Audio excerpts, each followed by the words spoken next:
Please unmute and let me stop my share and share your slides.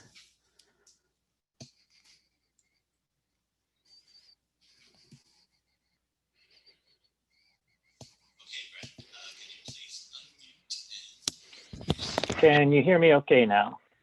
Yes, I can. Great. Thank you. Thank you very much to the organizers. Can you see my slides now as well? Yes, I can. Great.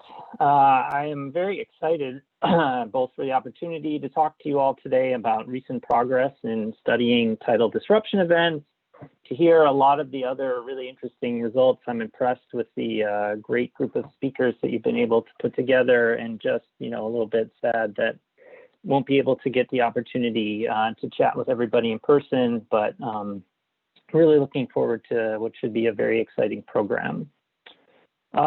You have probably heard that supermassive black holes have been in the news a little bit in the last couple of days. And so in thinking about why we want to study tidal disruption events, it's intimately connected to that question of, we now have evidence that there are supermassive black holes in the center of essentially all massive galaxies. And in addition to that, we have evidence that these supermassive black holes play a really important role in the growth and evolution of these galaxies. This is not necessarily an obvious fact, right? There's no reason for us on the sun, 8 kiloparsecs from the center of the Milky Way, to in any way, you know, experience any gravitational effects from the supermassive black hole that's in the center of our galaxy.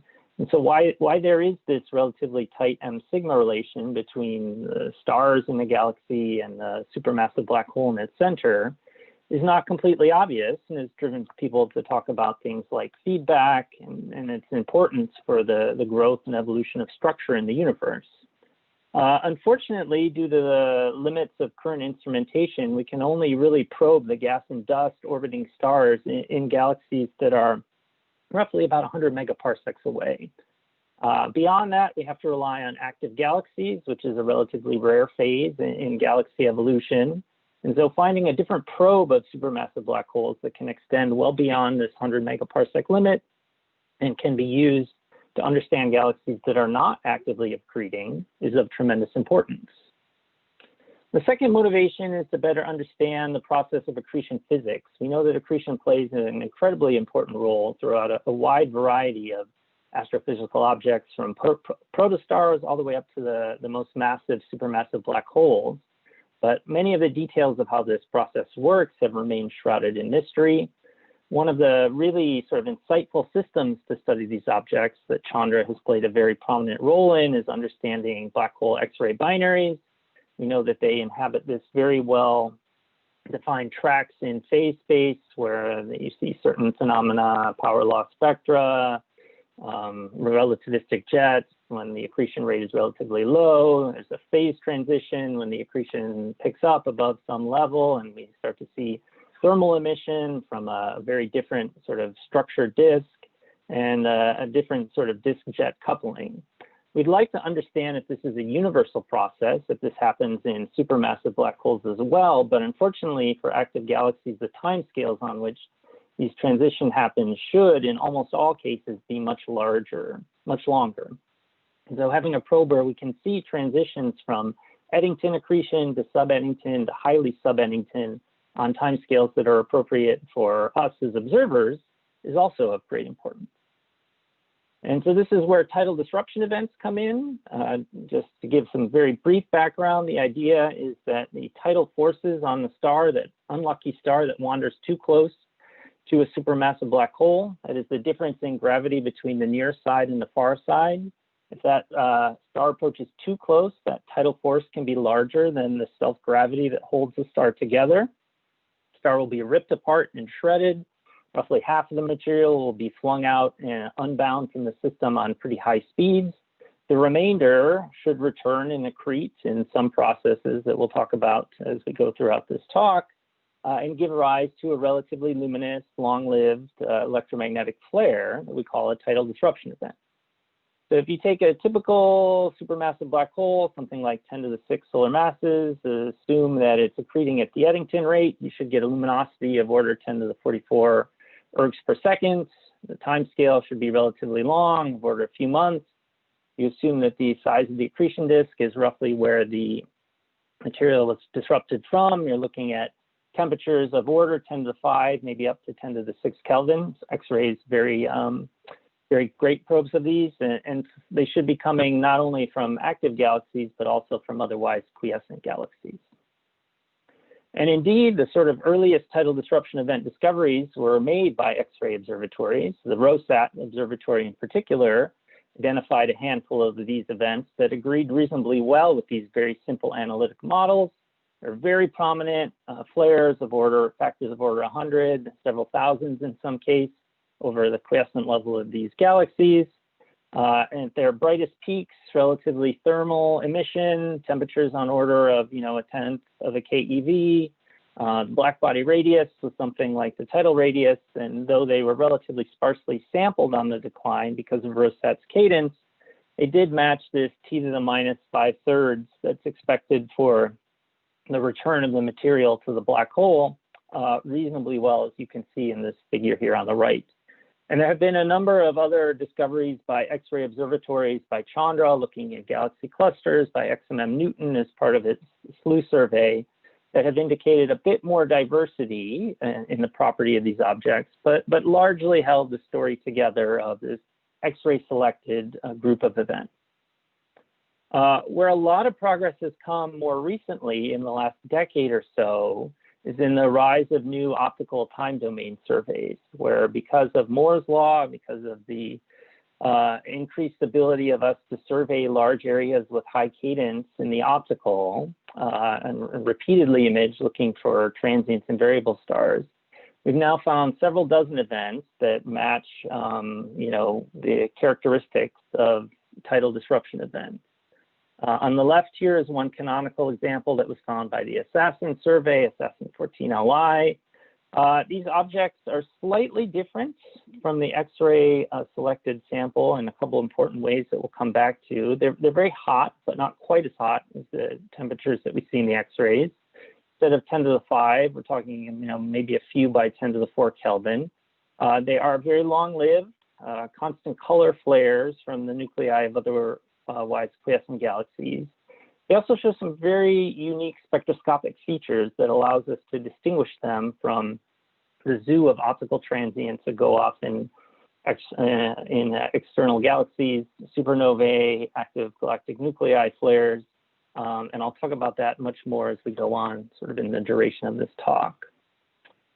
One of the questions that we often get is, how do we know that we're seeing tidal disruption events from this class of objects? How can we tell that we're not seeing some weird class of supernovae, some peculiar behavior from active galaxies?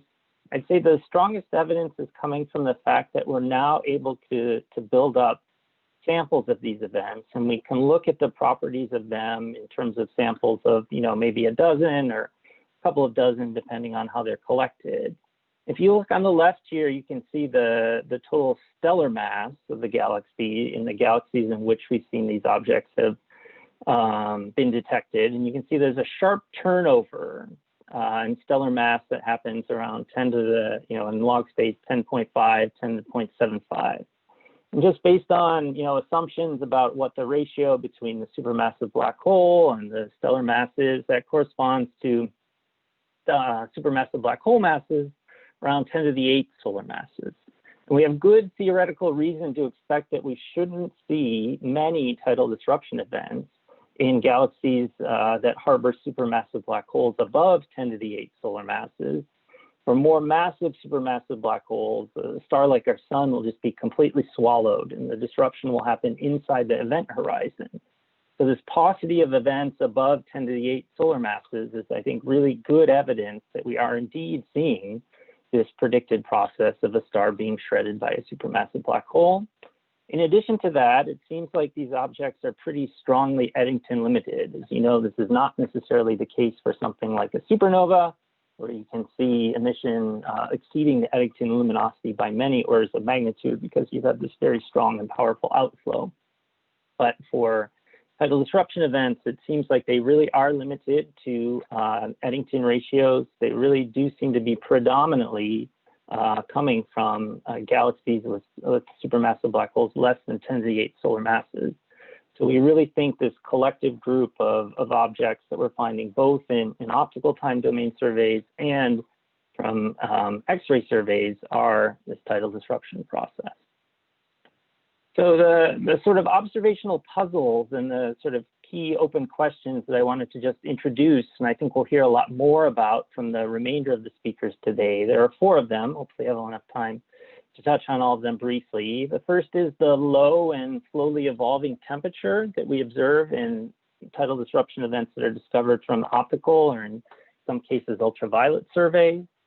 The second, which is pretty closely connected to this, is the ubiquity of outflows that we see from these systems, in particular the wide variety of velocities that we see material outflowing from them on. I'll talk a little bit about the peculiar abundance patterns that we see in the optical and particularly ultraviolet spectroscopy. And then if I have time, briefly about the fact that their host galaxies are coming quite interesting subset of the broader galaxy population, and maybe telling us something about the conditions that are necessary to disrupt stars at an enhanced rate. All right, so diving in here, what are we talking about? This constant temperature, large radius. Most events that have been discovered at optical or UV wavelengths, after you remove the host galaxy continuum, you have a blackbody temperature that's of order 2, maybe 3 times 10 to the 4th Kelvin, so 20,000 Kelvin, let's say. This is at least a factor of 5 lower than the temperatures that are discovered in the events that have been discovered by X-ray surveys, in particular by Rosette. They show no sign of color evolution for over 100 days. And if you just take their bolometric luminosity, which, you know, the spectrum fits reasonably well to a single temperature blackbody, as well as we can tell, you take the inferred temperature from this, take the inferred luminosity, can calculate a corresponding effective radius, and that typically is of order 10 to the 15 centimeters. This is a factor of 10 to 100 larger than the tidal radius, the radius at which the star has been disrupted and the radius at which we expect the accretion disk should form in this system. So we're getting a lot of optical and ultraviolet emission from much larger radii than we expect from just sort of naive analytic predictions for where the accretion disk should be sitting in these systems. How can we explain this? There are 2 potential sort of theories that have been put forward. The first is the concept that we might be seeing very efficient circularization at large radii due to shocks and sort of very efficient radiation due to shocks at large radii forming as the bound material is coming back to the supermassive black hole. So here's a video I'm going to try to play of a numerical simulation where you can see, because of the relativistic precession in these systems, the material is shocking on each other, and it can give rise, if those shocks are very efficient at radiating, can give rise to radiation at much larger radii, much larger distances than the radii where the ultimate accretion disk is formed, which you can see kind of down here at the end. This is sometimes called the Jerusalem bagel model because it's a sort of very elliptical streams. I have to be a little bit careful calling this a bagel. I've given this talk in New York before, and New Yorkers are very adamant that Jerusalem bagels are actually not bagels because they're not boiled, unlike what they consider to be proper bagels. So if there are any New Yorkers in the audience, I apologize in advance. The second potential way of getting emission at large radii is reprocessing. You can imagine these systems that they're accreting at near Eddington rates. We know from many other systems that objects that emit at Eddington rates have strong outflows. And if there is material outflowing from these systems, that would be a natural site to reprocess the radiation from a more compact disk, which is emitting predominantly at X-rays, and because it's more radially extended, could naturally give rise to cooler emission that's peaking in the UV instead of the kind of soft X-ray range.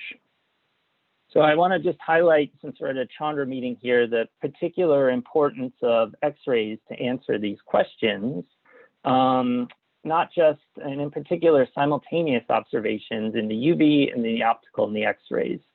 So here's two particular ways that you can go about doing this. On the left, you can see the light curves of an object discovered by Assassin in 2015. You can see that the UV and optical emission from the time of discovery is decaying relatively quickly. On the other hand, the X-ray emission is taking a long time in order to rise, and it didn't actually rise until over a year after the event was discovered. This is very hard to accommodate in kind of a reprocessing picture, because if we're still seeing rising emission out at a year, that means that the kind of compact disk that's forming it is still forming.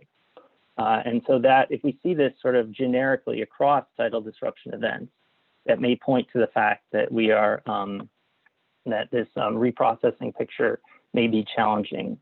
Another really powerful way to tackle this is to look at samples of events. You can see on the right here some work by Thomas Wevers, who's looked at correlations between the optical and X-ray ratio and compared that to the sort of bolometric luminosity that these objects are putting out, and seen some strong correlations indicating that the relative ratio between the X-ray and the UV optical emission is a function of the Eddington ratio, much like it is in X-ray binaries.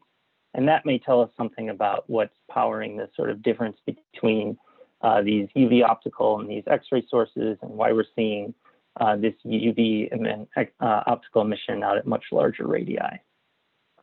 A second way to characterize that is to look directly for signatures of outflows in these events. And I want to highlight just a couple of examples here. I know we're going to hear about many of these more over the course of the talks coming today.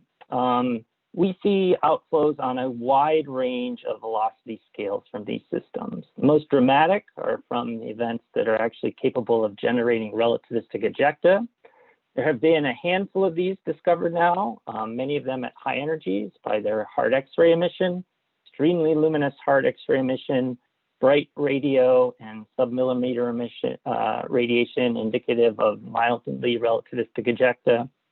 In one case, from a radio flare discovered from the nearby galaxy ARC 299, it's actually possible to directly image the jet that was forming in this system and just to see superluminal motion directly from the location of the sort of centroid of this jet over the course of several years. So this is providing really strong evidence that at least in a few cases, we are seeing the presence of at least mildly relativistic outflows with sizable amounts of energy coupled to them corresponding to these systems. We think that that's not probably a universal property. There have been observations looking for radio jets that are relatively sensitive even to ones that are viewed off axis. But we still, even when we don't see relativistic ejecta, we do see ejecta outflows moving at a variety of other velocities. In some cases, we see evidence for fast-moving ejecta. The radio is a very sensitive probe of this. There's some radio light curves of the tidal disruption event in Assassin 14Li. We're using sort of standard synchrotron self-absorbed theory. You can back out the size of the radio emitting region. You infer outflow velocities of order of tens of thousands of kilometers a second, so fast, sort of typical of, let's say, a supernova, but not relativistic, and with a sizable amount of energy coupled to them, suggesting that maybe in tidal disruption events, we see a similar phenomenon to what we see in gamma ray bursts and core collapse supernova, that only a fraction of them have the necessary conditions to generate these relativistic jets. But the remainder of them can still generate, a more quasi-isotropic, fast-moving, but not relativistic outflow. We see evidence for fast-moving outflows from the optical, and in particular, the UV spectra, both in emission and absorption lines. You can see a couple of examples here on the left from ATE 2017 EQX, where if you look in particular at the emission line complex over on the left due to helium-2 and Balmer hydrogen, You can see that as you look out in time, the centroid of the line shifts significantly to the blue, indicative of a modest amount of outflowing material. On the right, you can see absorption lines, and not just from sort of high ionization material, but even from hydrogen from in the system. Significantly blue shifted, again, velocities of 10,000 kilometers a second or so. Transient in nature, not stable over the duration of the outflow, but prominently observed nonetheless. We see these particularly at UV spectra, where a number of the UV spectra we see very strongly resemble broad absorption line quasars. If you look around the silicon-4, the carbon-4 lines here, the vertical black lines show their rest wavelengths. You can see there's strong blue absorption lines indicative of outflows in these systems. Here's another example where you can see the absorption trough is extending all the way down to velocities of 30,000 kilometers a second. So very, I would say, prominently observed at UV wavelengths, and a strong similarity with what we see from broad absorption lines in quasar-like systems. But X-rays have shown us that it's not just this fast-moving material that we can see. Here's a result from Chandra and XMM Newton, where because this object was sufficiently bright, it was possible to obtain a grating spectrum of it. And there's evidence of time variable absorption lines from very highly ionized material that was varying on time scales of just a few days and had velocities of just a few hundred kilometers per second. So this is material that was blue shifted, a few hundred kilometers a second, time variable on days, so needed to be located very close to the supermassive black hole. How this is possible is actually somewhat of a puzzle. This is velocities that are slower than the escape speed at the inferred radii. But to the extent that Chandra, XMM can continue to do this, and looking forward to things like CRISM in the future, I think this will provide some really interesting probes of what's going on in the accretion of these systems very close to these supermassive black holes. Looking more now, transitioning from outflows to thinking about this question of abundance patterns. As I said, one of the big transitions that we're making in the field is going from detailed studies of individual objects to starting to look at samples. We now have sufficient sizes of samples thanks to things like the Zwicky transient facility operating in the optical to give us rates that we can actually look at statistical properties and try to bring some order to the zoo of observed properties from these systems. This is one of the results looking at the optical spectroscopy from this. We divided the objects into separate classes based on whether they show just hydrogen in their spectra. So you can see on the left, shown in red, are objects with prominent Balmer emission lines, high velocity emission lines, but lacking helium and the sort of Bowen fluorescent lines, which are quite prominent and shown in the objects in the green. There are a few events where we see helium, but entirely lacking in hydrogen. These seem to be quite rare. And so much as sort of the supernova world, you imagine you have classification schemes based on the presence of hydrogen, the absence of hydrogen, particular elements. This is starting to happen in the world of tidal disruption events for the first time. And then what it allows us to do is it allows us to tease out trends and perhaps start to get some physical understanding of why we're seeing certain abundance patterns in typical objects. 2 minutes. This is Brad. one example of this. Pardon me? 2 minutes. Sorry. Great, thank you. This is one example of this, where you can see that the objects that shows sort of prominent Bowen lines, both hydrogen and helium, collectively seem to show hotter effective temperatures. As a result, smaller black body radii. And so perhaps it's telling us something about the formation about these lines in these systems from looking at statistical properties of them. The last thing that I wanted to talk about was the preference for the host galaxies in which these objects show up in. if you look at the spectra of host galaxies, you don't see H alpha in emission usually, which means there's no sort of ongoing star formation. But you very frequently see the Balmer series in absorption, which means that there was a star formation 500 million or maybe a billion years ago. These galaxies seem to preferentially occur in a relatively poorly populated phase space of galaxy evolution diagrams.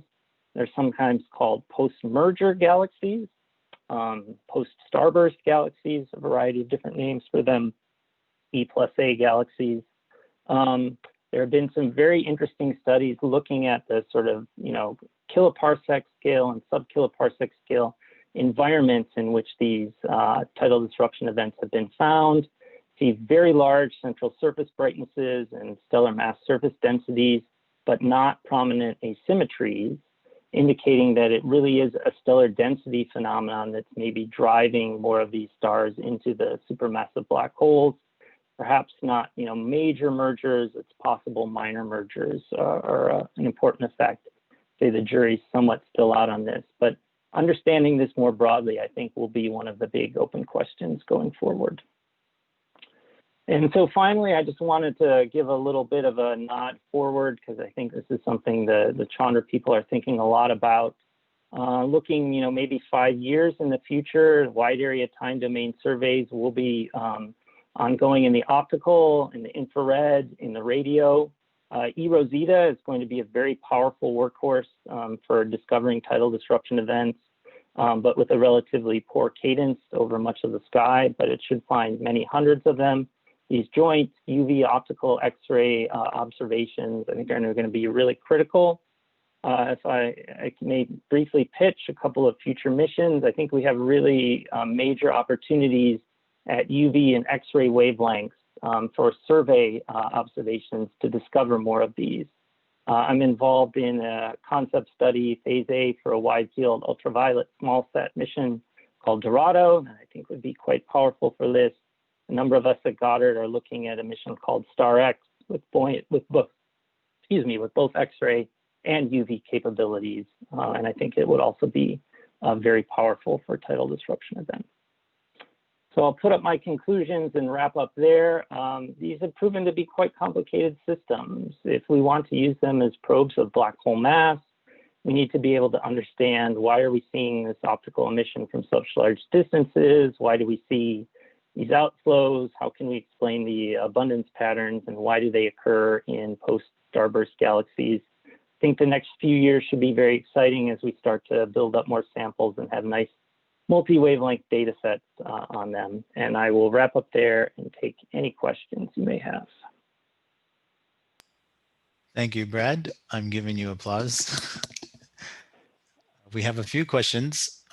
First question is from Gregory Sivakov, and he asks, given the newer diversity in the characteristics of the TDEs, what are the best selection criteria for TDEs at the different parts of the electromagnetic spectrum, possibly combined with galaxy characteristics? It's a really good question to ask, Greg, and I think the answer is we're going to need to build up sizable samples of things found in the X-rays and things found in the UV or optical. UV, I think, is slightly more preferable. The UV transient sky is just kind of much cleaner than the optical transient sky is. But broadly speaking, UV optical compared to X-ray, can we see trends going on in samples of these objects? I think that's really where the future is going to be. And so I think eROSITA should be very powerful in answering these questions. Chandra can play an important role in the follow-up of them. And then pairing those with what is coming out of the wide field optical and perhaps one day UV surveys. That's how I see it sort of progressing. And we have a question from Michael Heraklion. Perhaps it is premature to use the term abundances to describe the diversity of and trends in the relative strengths of the emission lines. It is possible that the radiative transfer plays a big role in the observed strengths of the lines evidenced by the hydrogen Balmer absorption lines seen in some objects at some times. We would need to understand the emission mechanisms first before we can think of abundances. What do you think? Yes, I think that I agree, Mike. Thank you for pointing out a little bit of careless language. But the questions of the radiative transfer in these systems is very important. I hope we may hear about that from our theory friends as we progress into the afternoon. We know that the models that we use for AGN, cloudy-like things, are probably not going to suffice because the conditions are just not exactly the same in these systems. And so you're right, abundances is probably not the right word to use here. What I meant to just say, observed line ratios. Great. I'm going to take two questions that are follow-ups to the first questions and give them to you both now. In the X-ray specifically, what time of spectral variations do we expect during TDE outbursts? And a related question is, should we still focus on the T to the -5/3 declines to build up these initial samples of spectral sorry, I lost the question. Oh, initial samples, or is there another selection we need to do? In terms of what spectral evolution we see, there's a general trend that, over long time scales, months to weeks, that the objects are quite soft. You can model them with black bodies at temperatures of order 0.1 keV. You can model them with power laws of order 4 or 5. It's kind of a little bit hard to distinguish between them in some cases. When the objects are quite bright, when they get faint, they get significantly harder. That's on timescales of months to maybe years in some cases.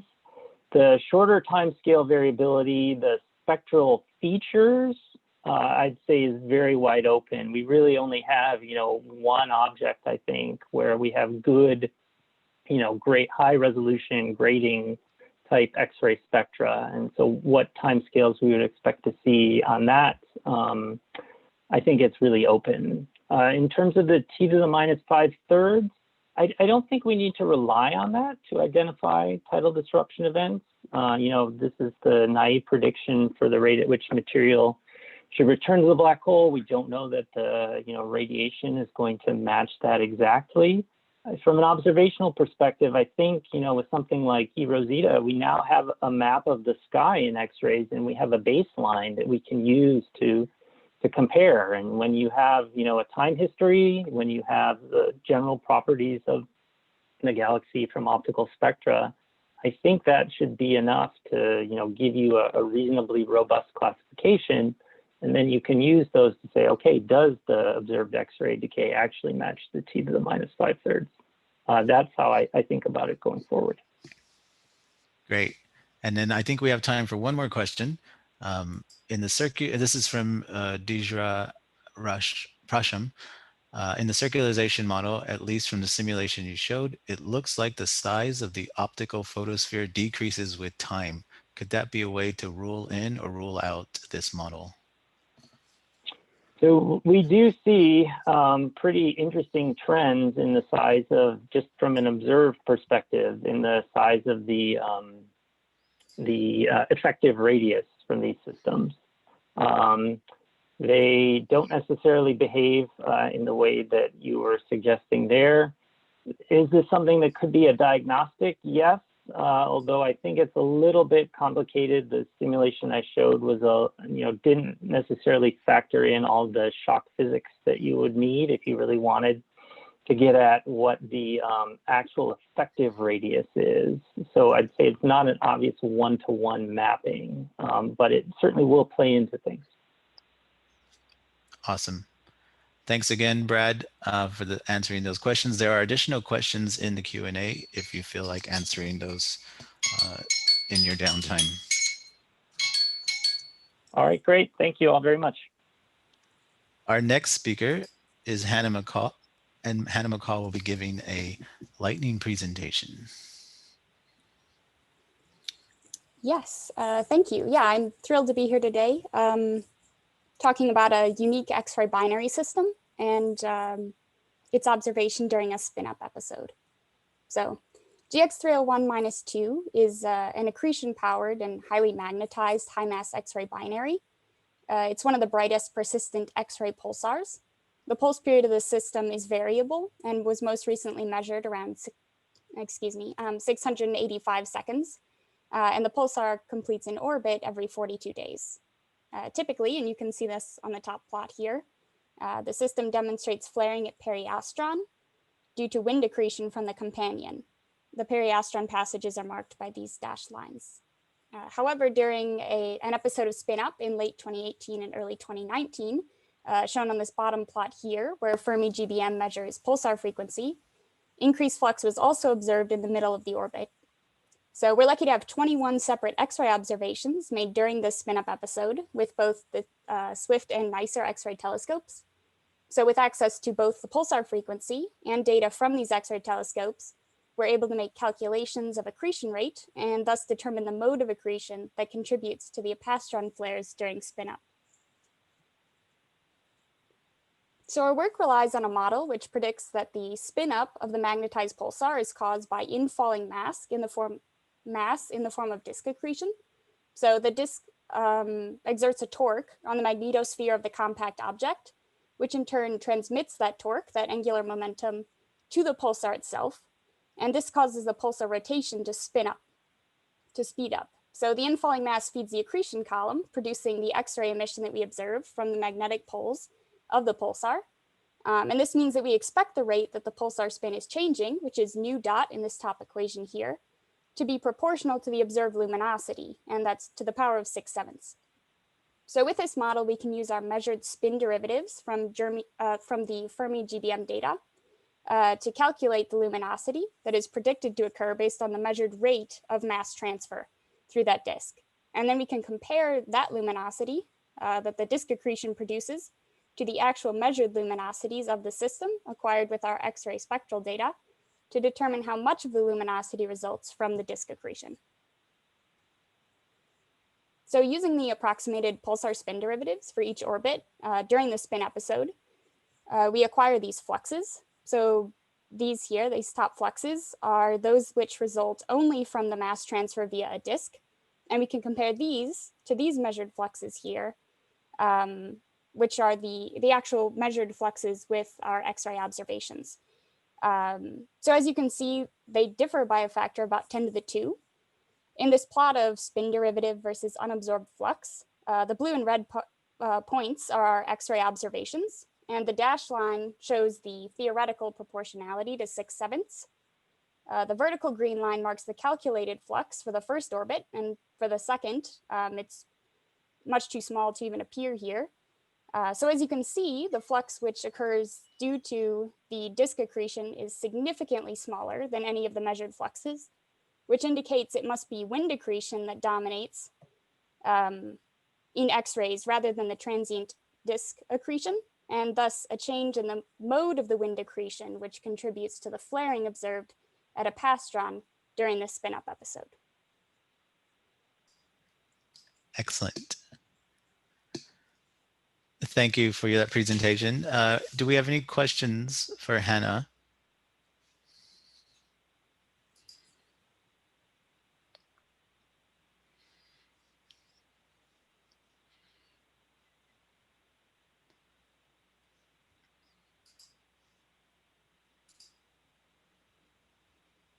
Okay, no questions from the audience. Hannah, how have you found, I'm sorry, how have you found using NICER and Swift together for these observations? Do you find a lot of mutual benefit from the two, and can you see a role in there for Chandra? Yes, so really having both of these is beneficial, because really what's important to this analysis is just that we have a way to measure the unabsorbed flux so that we have that luminosity. So really any X-ray observations that we can acquire help us to better understand the way that these might correlate. So if yeah, observations of Chandra in the future, perhaps during another spin-up episode or whenever Fermi GBM is also looking at this source could definitely contribute to more accurate analysis. Great. Thank you.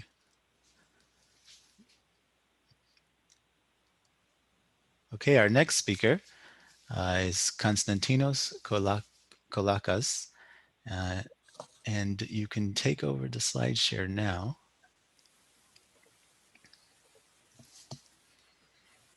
Thank you, and thank you to all the organizers for organizing this conference.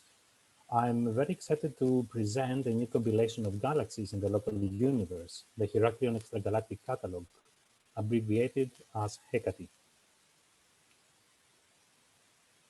Sorry. Now, HECATE is an all-sky value-added catalog with an emphasis on the stellar population parameters. Thus, it can aid the identification and characterization of transient events such as gravitational wave sources, gamma ray bursts, and tidal disruption events in the context of the host galaxies. This is also the case for studies of source populations from all-sky or serendipity surveys. It contains all 200,000 galaxies from the Hyperlittle database with radial velocity less than 14,000 kilometers per second, corresponding to a volume limit of roughly 200 megapascals. It provides distance measurements from NED for 10% of the galaxies and the redshift-dependent distances for the rest, as well as multi-wavelength photometric and spectroscopic data acquired from various surveys like IRAS, WISE2MASS, and SDSS. Using this data, we derive Stafford rates, stellar masses, metallicities, and nuclear activity classifications. The combination of the HECATE and the Chandra source catalog 2 has recently led to the largest census of ultraluminous X-ray source populations, covering hosts with a wide range of Stafford rates and stellar masses, as we can see in the top left panel. The multitude of information in HECATE allowed for screening AGN hosts and probing the rate of ULXs as function of the morphological type, Stafford rate, stellar masses, as shown in the other three panels. In addition, the HECATE can be used for the quick identification of the hosts of transient events with poor localization, such as gravitational waves and gamma ray bursts. Because of various limitations of wide field follow-up surveys, narrow field telescopes have already entered the hunting. This is based on the idea that the stellar sources producing the events will be associated to a galaxy, usually massive or star-forming. By prioritizing host candidates based on their positions and astrophysical properties, can efficiently search for electromagnetic counterparts, such as in the case of binary neutron star mergers. Using the case of GW170817, we illustrate here the ability to recover the host galaxy NGC 4993 with the aid of the HECATE. In the figure, we show a sky map containing all HECATE galaxies in the 99.9 confidence region of the gravitational wave event. The colors correspond to the relative probability for each galaxy to be the host. As you can see, we successfully recover the host galaxy. 2 minutes. So stay tuned. The Heraklion Extragalactic Catalogue and its description paper will be soon publicly available. New applications are already on the way with even more data to be incorporated. Thank you. Thank you, Konstantinos. It sounds like a very useful source. Do we have any questions from the attendees?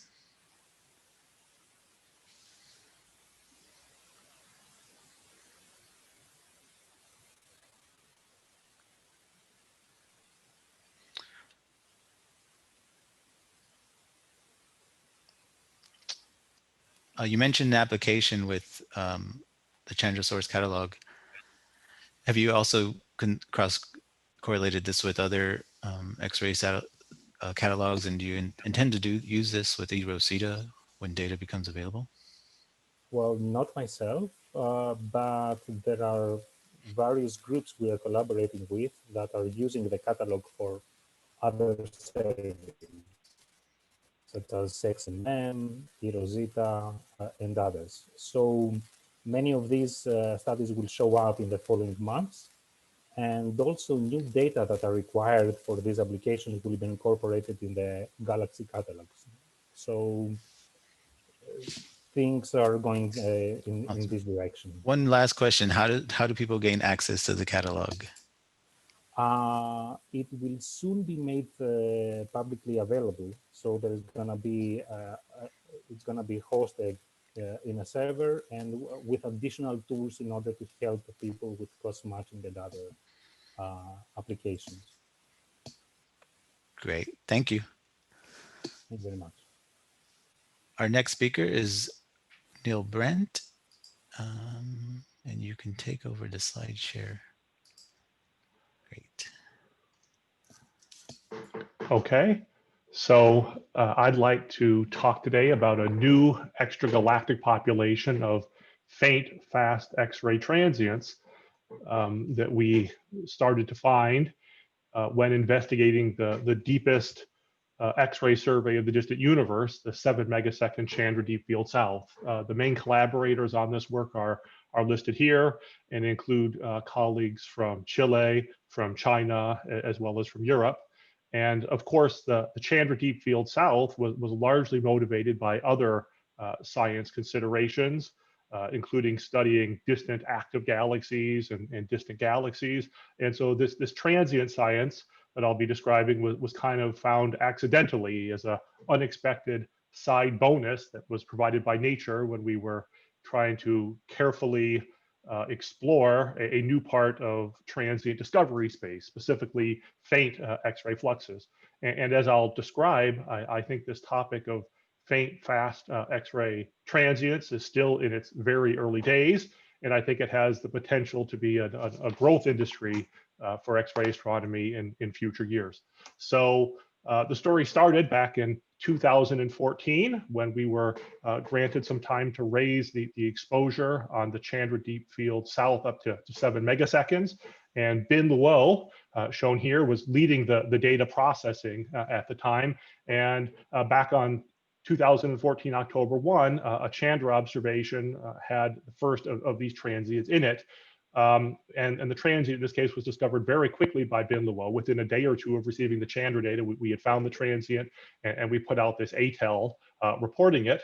The transient showed about 115 counts in total over about 10 kiloseconds, and nothing was detected in 4 megaseconds of previous precursor data with Chandra, implying a very large flux rise of about a factor of 100,000 or so, up to the peak at least. Now, we were too busy, Bin and I, trying to get the primary Chandra Deep Field South science done at the time, that we weren't able to go chase this transient full time. And so thankfully, Franz Bauer, who was a core member of the Chandra Deep Field South team, was able to help us investigate it. And he led a detailed investigation reported in this paper in 2017. And here is a little movie, by the way, showing the transient.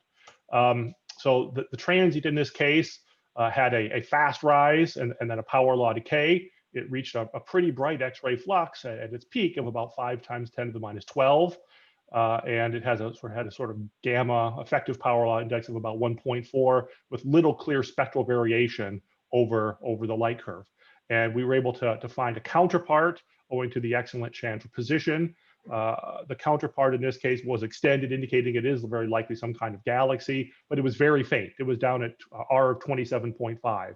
And so we don't have a spectroscopic redshift for that galaxy, of course, and even the photometric redshift estimates are quite uncertain. But for any reasonable redshift, it has to be a dwarf galaxy. And for the favored redshift of about 2, the stellar mass is quite low, around 10 to the 8 solar masses.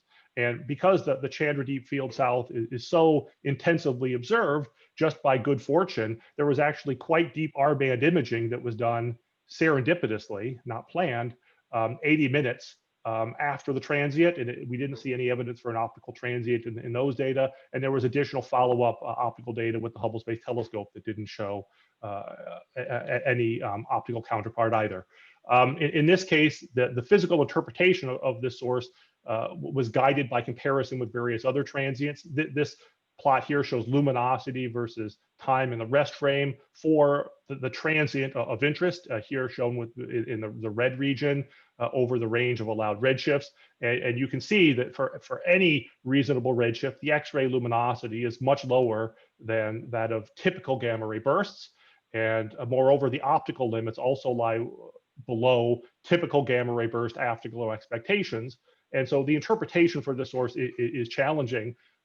We think that our favored model, although by no means certain, is that it could be an orphan X-ray afterglow from an off-axis gamma ray burst.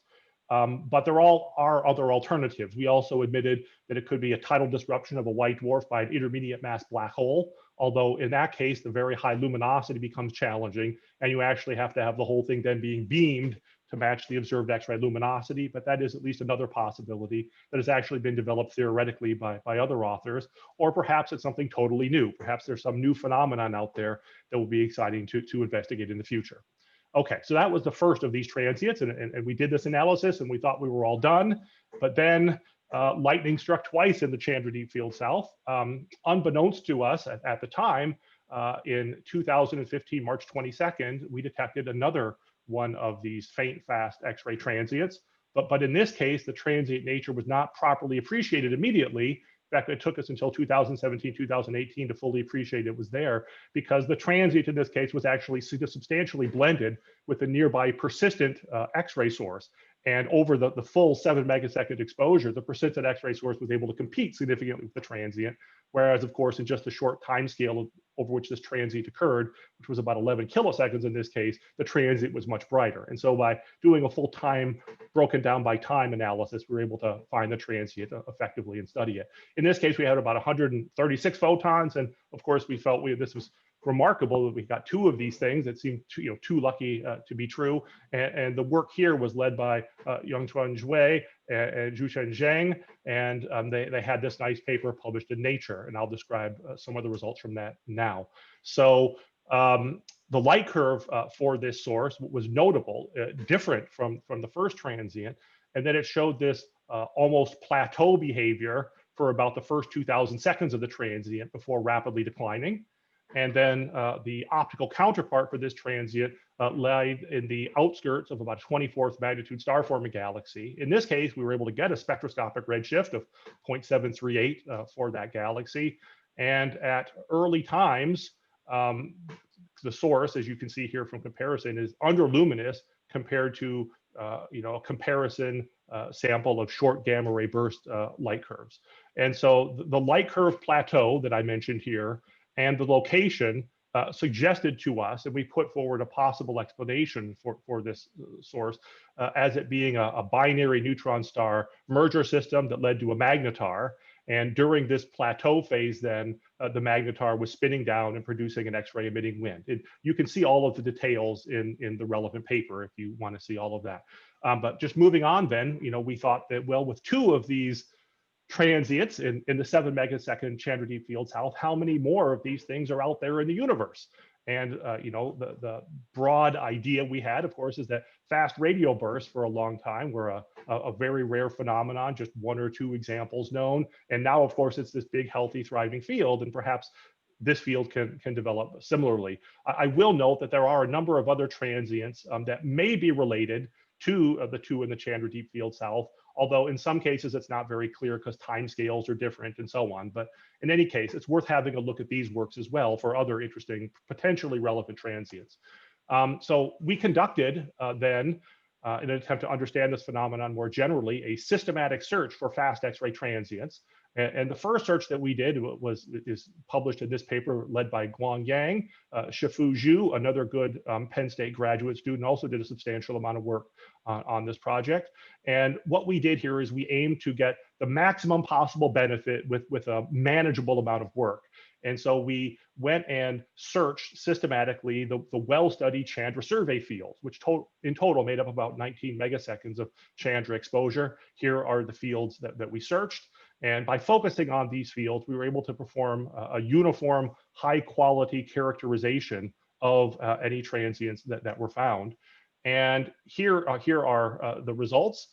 We did find a substantial number of transients in those observations, but of the 13 transients in total that we found, 11 of the 13 were galactic stars, which again, we could identify very reliably based on HST imaging, based on colors, now based on Gaia and things like that. And so with the methodology that we developed, we were able to go and set a systematic constraint on the event rate. It's written here between about 21 and 136 of these events per year per square degree for events that have peak fluxes above about 10 to the minus 12.6. And so if you scale that, for example, to the full Chandra archive at galactic latitudes above 20, which is what we worked out in the Yang et al. Paper, you expect about 15 transients of this type in all the archival Chandra observations. So I will just end then by just talking briefly about some future prospects. I will say that, of course, the next obvious thing to do is to be much more aggressive. And instead of just going after this 19 megaseconds of data, start going after the full Chandra source catalog or full Chandra data archive. And a systematic Chandra archival search for more such fast, faint X-ray transients is ongoing. And I will refer you to the talk on October 9th as part of this meeting by Jonathan Quirola Vasquez, where he will report some of the exciting results that he's been getting there. And then ideally, I'll just mention in passing, it would also be great, although I understand there's difficulties with data rights here, if the Chandra and XMM Newton observations, as they're being gathered, could be automatically searched upon their acquisition to look for these transients, because clearly the most exciting science can be done if you can jump on these things very quickly and start trying to follow them up, rather than having to wait till years later and only being able to find it in archival data. And that would be very effective for allowing a lot of exciting follow-up work. And the Yang et al. Methodology, which again we describe in this relevant paper, could actually be used to perform such searching fairly straightforwardly, we think. And then finally, just in terms of future prospects, of course, future X-ray missions with larger grasps should be able to generate hundreds to thousands of these fast extragalactic X-ray transients. Here I'm thinking of missions such as Athena, such as the proposed StarX mission, and also the Chinese Einstein probe. And these have a lot of potential. Here is just a plot that shows the number of transients versus the grasp for a 20-year mission from Chandra, from XMM, from Athena, and from the Einstein probe. And you can see that you can help to deliver substantial samples of these transients with these larger grasp missions. Again, I will just note in passing that suitable rapid data release policies, at least for small cutouts around the transients, would be extremely valuable for actually allowing effective follow-up of these. And then once you have missions like these, one can hope that the faint fast X-ray transient field may be able to grow analogously to how there are all these exciting results now on the fast radio bursts. Thank you. Great. Thank you very much, Niel. We have two questions, and I think we have time to cover both of them. The first question is from Mike Nowak. He's asking what the shortest timescales on which you search for transients in the deep fields, e.g. he's seen 4 photon sources in 16 kiloseconds and Chandra extragalactic observations of 80 kiloseconds, but something that faint and short would be lost in the noise of a deeper field. Yeah, exactly right. So what you can look at the Yang et al. Paper for the details of the methodology, but what I'll say essentially in brief, what we do is we break up the data into segments of maximum length of about 50 kiloseconds to keep the background manageable, precisely as Mike refers to, because we're focused on the fast transients here. And then we take these 50 kilosecond chunks and we subdivide them and do Poisson tests on the sources. And we've characterized the effectiveness of the detection methodology with Monte Carlo simulations. And we find that it actually is pretty sensitive across a wide variety of timescales, down to quite short timescales and up to getting close to half of the 50 kilosecond chunks that I'm describing. And so again, if you're interested in that in more detail, check out the Yang et al. Paper. We think our methodology should have been pretty sensitive over a good wide range of timescales, but we're happy to chat about that if people have suggestions. Great. Next question is from Dirk Gruppe. Besides using XMM and Chandra fields right now, also eRosita might be a good source. Yeah. Finding these sources, given how bright they are you working Mhm. with the eRosita folks together on this? No, haven't done that myself. I agree that would be a good thing to do. I guess I just have a lot on my plate, so I haven't been able to get to that. But that indeed would be a good thing to do, and I hope someone will go do it. Great. And we have a number of other questions in the Q&A. If you have a chance to look at them, Neil, in your downtime, that would be great. Okay. Next speaker, please.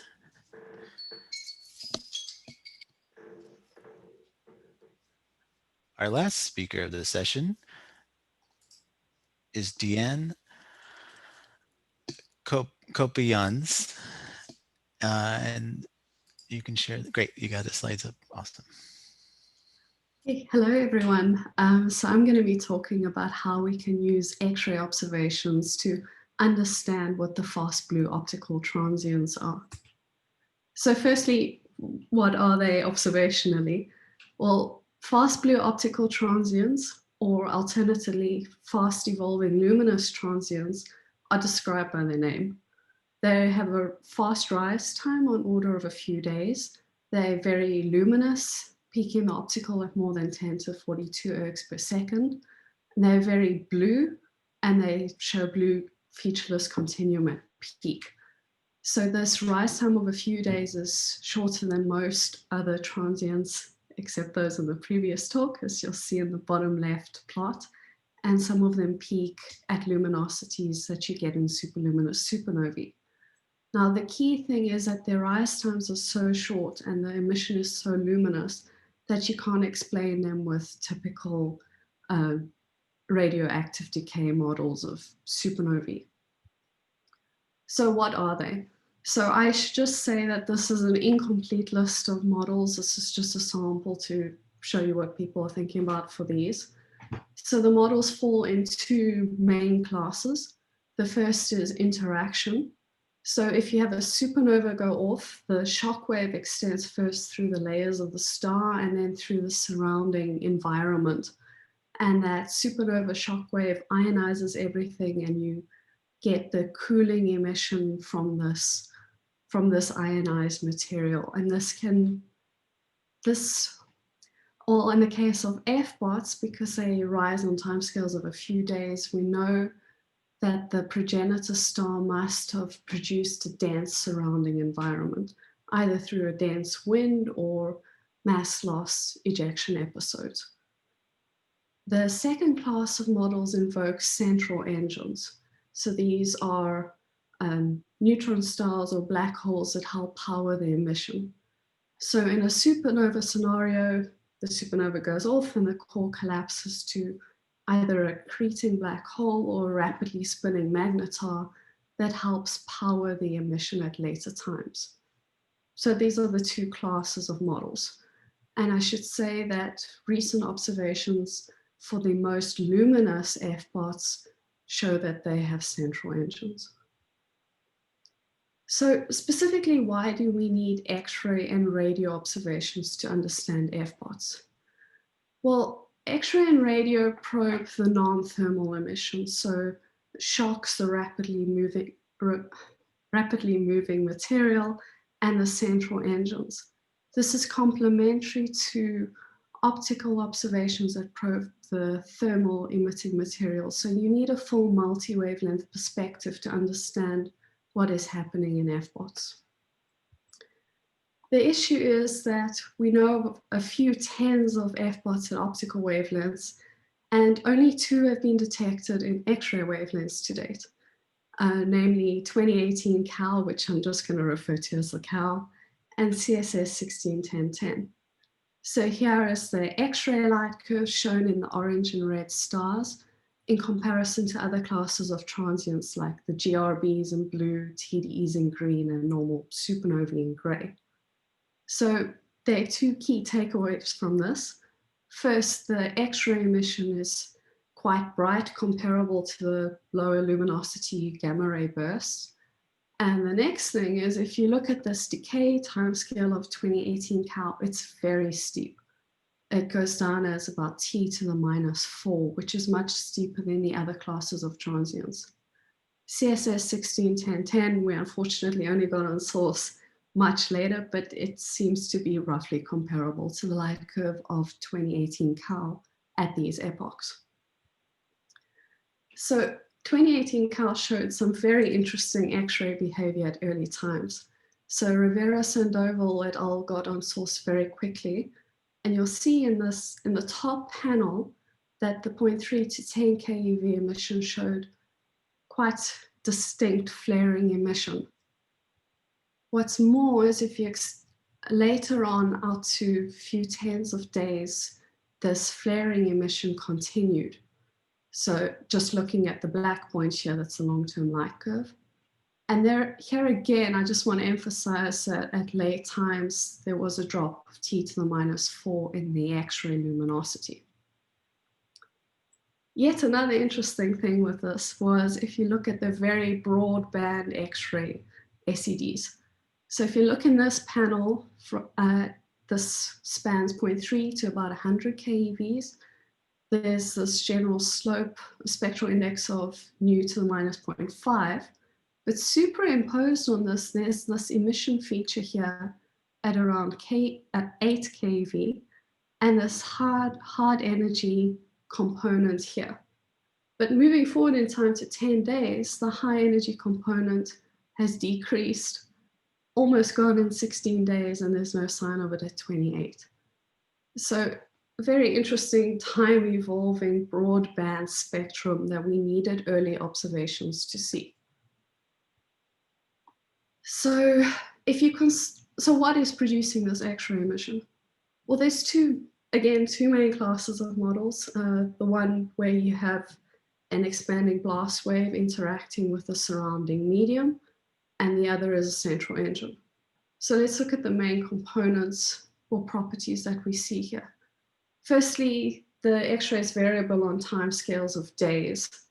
So if you have a normal expanding blast wave, you can get interaction if you have a non-uniform surrounding medium. So when it hits denser areas, you get a flare of emission. But the problem is if this ejector took up a significant portion of the solid angle, then you're constrained by the light crossing timescales.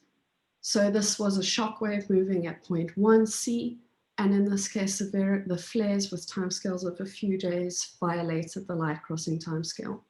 Secondly, we would expect a lengthening of those flares over time as the blast wave expands, and we don't see that.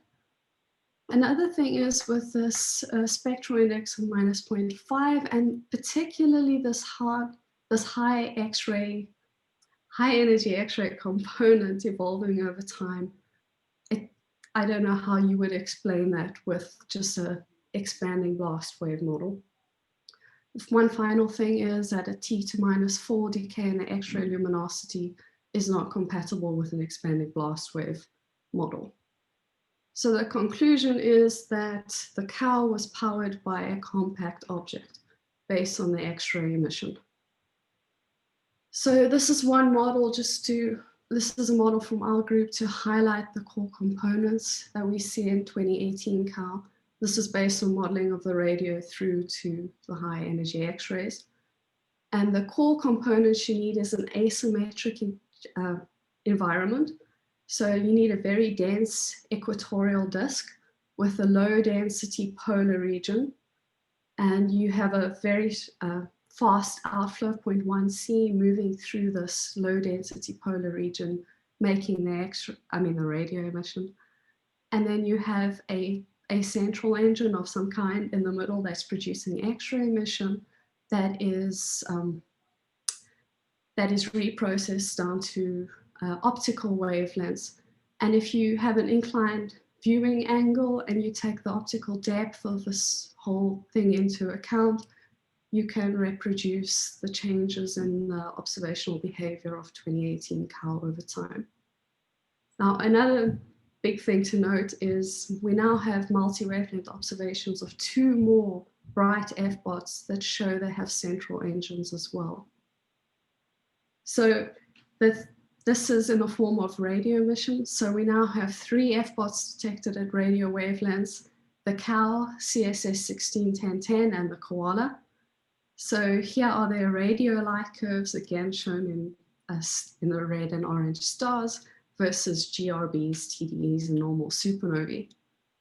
And again, you'll note there's a very steep decline in the radio emission.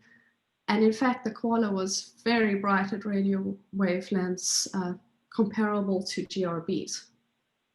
But the main point I want to make here is that based on the radio observations, both the koala and CSS 161010 were mildly relativistic.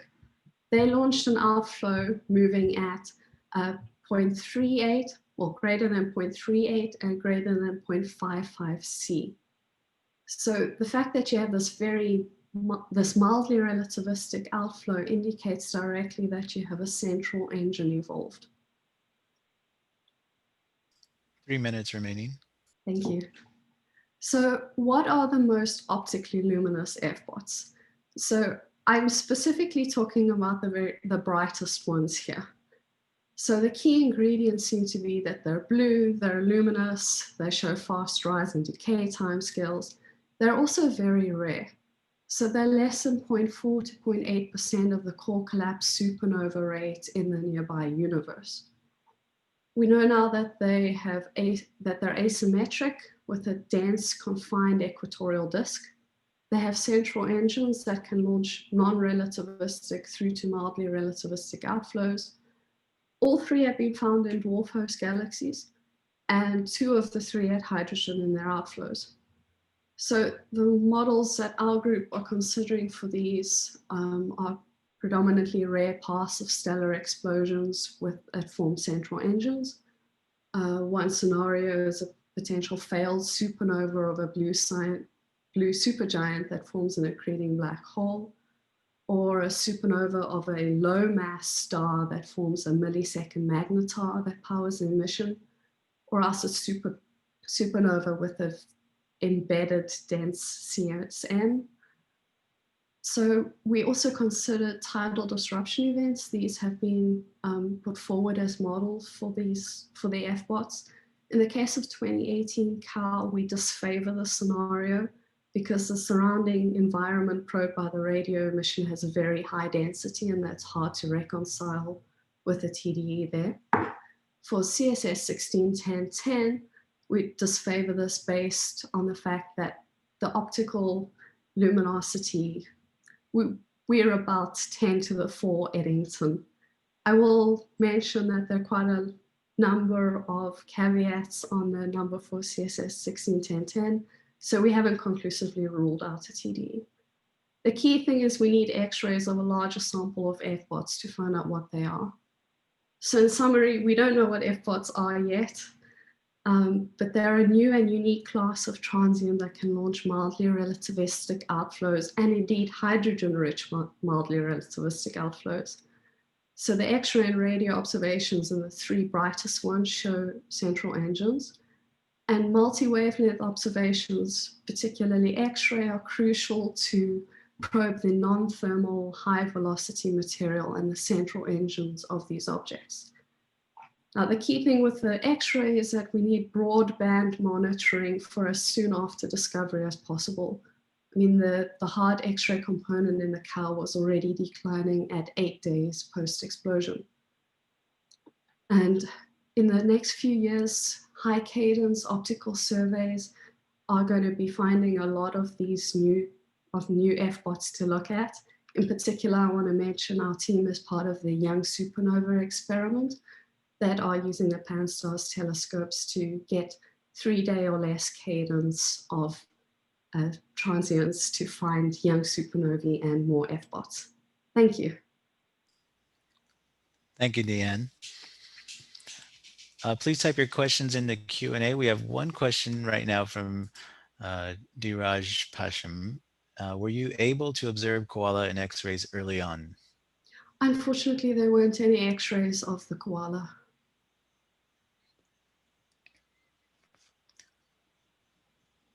Great.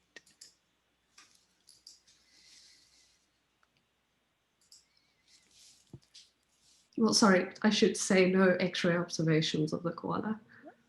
So no observations to tell if there's a detection. Yeah. Great. Have you thought about what type of discovery space this might have for future missions?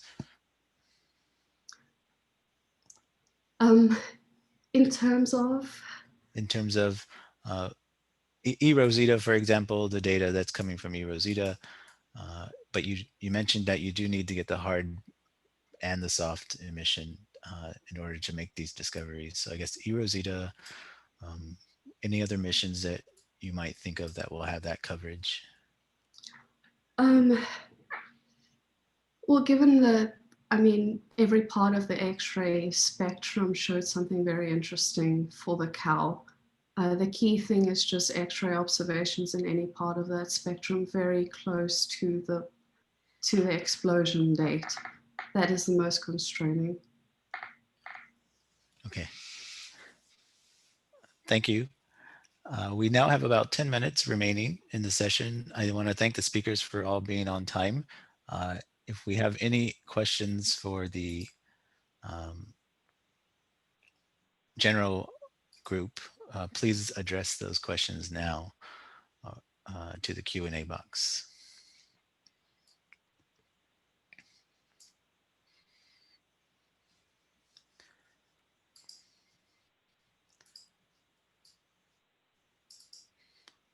Okay, I'll give this another couple of seconds.